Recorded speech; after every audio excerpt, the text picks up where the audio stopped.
দুবাইতে as a motorcycle rider হিসেবে আমাদের নানান ধরনের সিচুয়েশনে ফেস করতে হয়। তার মধ্যে সব থেকে মজাদার একটা পার্ট হলো এখানকার সিগন্যালগুলো। এই সিগন্যালগুলোর মধ্যে অনেক সময় আমরা আটকায় পড়ি। কেন আটকায় পড়ি আপনাদেরকে বলি। এই যে সামনে একটা হোয়াইট মার্ক দেখতেছেন, প্রত্যেকটা সিগন্যালের সামনেই থাকে এরকম হোয়াইট একটা মার্ক থাকে। সো এই হোয়াইট মার্কের আগে মানে এই যে সিগন্যালটার কিছু দূর আগে আসা পর্যন্তই যদি কোনো গাড়ি আসে, এই সিগন্যালে থাকা যে সেন্সরটা আছে সেটা দূর থেকে ক্যাচ করে ফেলে। সো গাড়িটা আসার সাথে সাথেই এই সিগন্যালের মধ্যে যে সিস্টেমটা আছে সেটা চেঞ্জ হয়, এখানকার যে কালারটা আছে সেই কালারটা চেঞ্জ হয়। কিন্তু আমাদের মোটরসাইকেলের বডিগুলো একটু ছোট থাকে, এই রাতের বেলায় এই সমস্যাটা বেশি হয়। আমাদের মোটরসাইকেলের বডিগুলো একটু শর্ট হওয়ার কারণে আমাদেরকে ক্যাচ করতে পারে না এখানে যে সিগন্যালের সেন্সরটা আছে। তার কারণে আমরা এই সিগন্যালে আসার পর এই সিগন্যালের যে সিস্টেমটা আছে বা কালার যেটা আছে সেটা চেঞ্জ হয় না।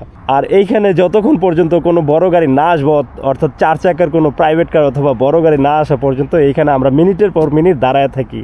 আমি এখানে অনেকক্ষণ যাবত দাঁড়ায় আছি। আমি চাইলেই কিন্তু এখানে দেখেন কোনো আরটিএর গাড়ি বা পুলিশের গাড়ি অথবা কোনো ক্যামেরা নাই যেটা আমাকে ফাইন মারতে পারে। বাট দ্য থিং ইজ এখানে কালার চেঞ্জ হয় নাই, মানে রেড হয়ে আছে। দ্যাটস মিন আমি এই সিগন্যালটার রুলস অনুযায়ী ব্রেক করে আমি সোজা যাইতে পারবো না, এখানে দাঁড়ায় থাকতে হবে যতক্ষণ এটা গ্রিন না হয়। এইটাকে সিস্টেমটাকে চেঞ্জ করার জন্য, মানে এই সিগন্যালের সেন্সরটাকে একটু লাড়াচাড়া দেওয়ার জন্য কি করতে হইব, আমাদের যে মোটরসাইকেল আছে আমরা অনেকক্ষণ যদি এখানে দাঁড়ায় থাকি আমরা সর্বোচ্চ 2 থেকে 3 মিনিট ওয়েট করব।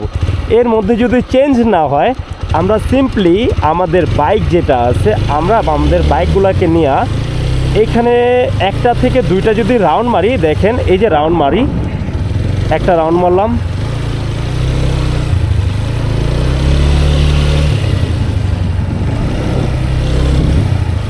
দুইটা রাউন্ড মারলাম,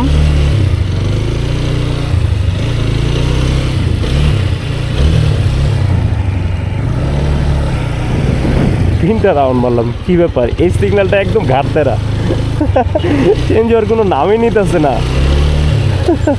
হায় হায়, এই যে চেঞ্জ হয়েছে দেখেন, এই যে দেখেন এখন একটু সেন্সরে কাজ করছে, আমাকে ক্যাচ করতে পারছে, এখন চেঞ্জ হয়েছে।